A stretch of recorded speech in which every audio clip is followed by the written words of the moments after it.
Hey guys, so today we're going to talk about should men dress modestly and are there double standards among men and women in Christian culture when it comes to modesty? I'm like, I don't know if a Christian man should be thinking that way. Let me bring attention to my chest muscle. Alrighty guys, well welcome back to my channel. I'm glad to have you here today. If you are new here, my name is Molly and I help women navigate walking with Christ in today's crazy culture that we live in. So I would love to have you subscribe if you haven't already. I think like half the people who watch my channel aren't subscribed, so it's free. Just hit that little subscribe button.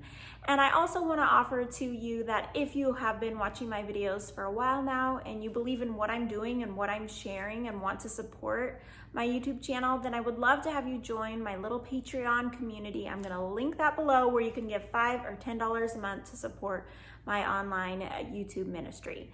Alrighty, let's get into this topic. So I have never watched a video on YouTube on this topic. I have never heard a podcast on this topic. And I actually filmed a video on should men dress modestly when I made my original modesty video back in the summer, but I deleted it because I was like, I don't know, is this too much of a fringe topic? Like, I just felt a little bit weird because it's just not a commonly talked about thing, and I wanted to make sure what I was sharing was biblical. But this thought came to my mind again recently, and so I was like, okay, I wanna do a video about this. Well, and I talked about it, if you follow me on Instagram, which you should follow me on Instagram. I recently talked about this on Instagram stories, just some thoughts I had. And then I was like, you know what? I actually want to make a video, not just talk about it on Instagram stories, to kind of expand on this. Instagram stories are so hard to talk about topics that are like kind of have a lot to it without being misconstrued. And I was concerned a little bit about my thoughts being misconstrued, so I'm making a video on it. And this even original idea, when I filmed that first video that I deleted, came to my mind because of something my son said. My son Cole, sweet little guy, we were listening, Emma, Cole and I were listening to a audiobook on modesty for girls, and as we were listening to that, Cole was like, is there a book on modesty for boys? And it was the sweetest, most innocent comment, and I was like, yeah, like, why isn't there a book on that? And so we just I talked with Cole about different ways that you can be careful with what you wear. Now, I feel like this is a tricky subject because it's important for me to clarify that I don't believe that men and women are interchangeable when it comes to their physical bodies and basically the power they have with their physical bodies. I mean, the woman's body, well, one, you have two private parts, and two, women's bodies are created in much more of a beautiful and the ability to be seductive way than men. You know, I don't know how to explain that exactly, but I feel like you know what I mean. And women, the issue of modesty is something that weighs, I believe, heavier on women than it does on men, but that doesn't mean that we should just negate talking about how it could affect men and how they should be thinking about what they're wearing as well. But I just want to preface that me talking about this does not mean that men and women are interchangeable.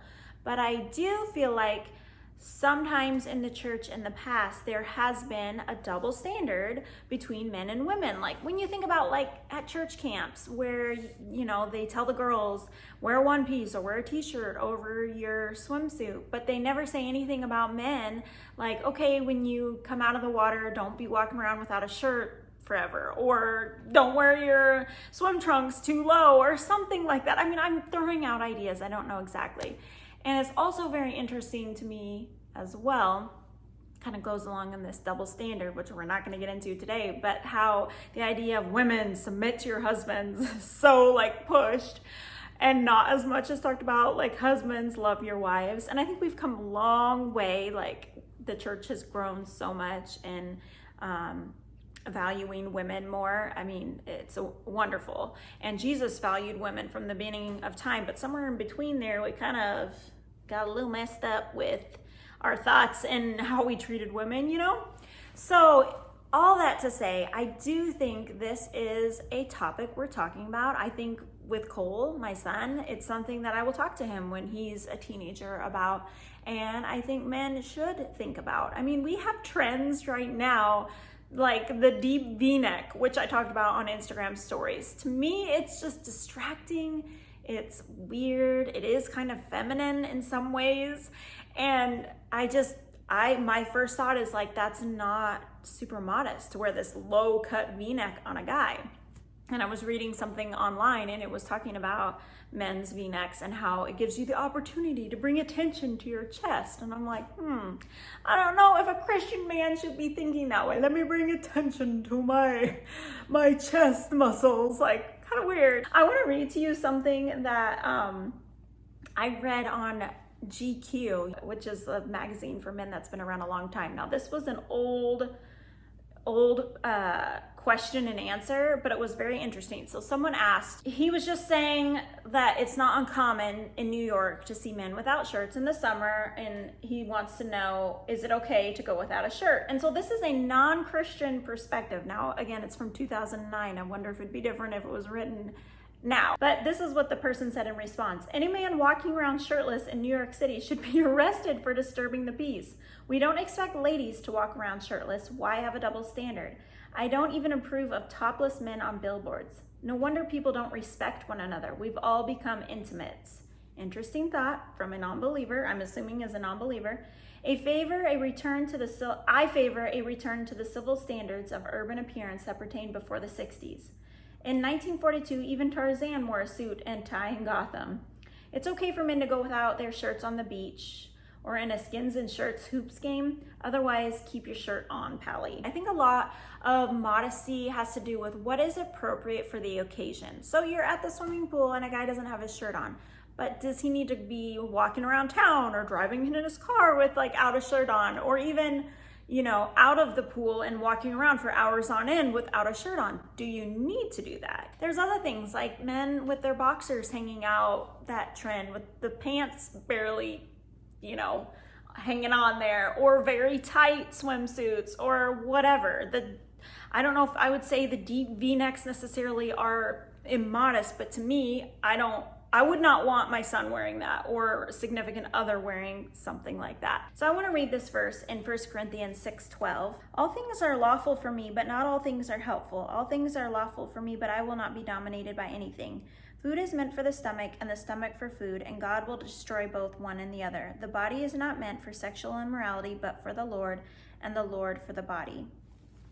So that's an interesting verse because there's a lot of things that in Christ we have the freedom to do, but not everything is beneficial for us and the best and beneficial for others as well. And as it goes on to say, to honor the Lord with your body, I think a lot of our thinking when it comes to modesty should be, am I glorifying God with my body to the best of my abilities? Not to this legalistic sense of where, oh no, I need to go above and beyond and only wear a shirt when I go to the pool. But for a guy I'm talking about, but we should be thinking about that. Am I glorifying God with my body in this way? But another thought is, am I doing this, posting this picture of myself at the gym with my shirt on, or am I wearing this to get attention in a sexual way?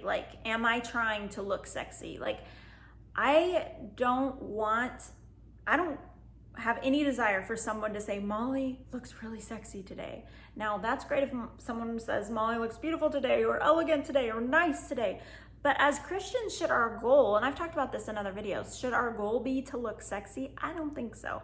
Our goal should be to look in a way that is nice, put together. I think there's value in that as believers, but not in a way that mirrors the world's obsession with sex and sex appeal and all that, because our value doesn't come from that. Our value comes from our character, hopefully.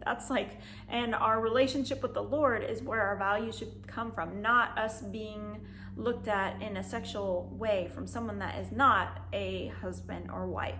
Sometimes walking with the Lord means that people aren't going to think we're the most cool or the most attractive because we dress differently, we look differently, we act differently from the world. So that's where I'm going to end this little conversation about modesty for men. I would love to know any thoughts that you have. Do you think that Christian men should think about modesty? You know, I said in my Instagram stories, I did a poll and I said, should there be modesty standards for men? And after I posted that, I'm like, oh, I don't love that wording, modesty standards. But I think the better question to ask is, should modesty be something that Christian men consider and think about in their lives? I would love to know your thoughts. Let me know in the comments. I hope you guys have a great rest of your week. Thanks for watching, and I'll see you guys next week. Bye.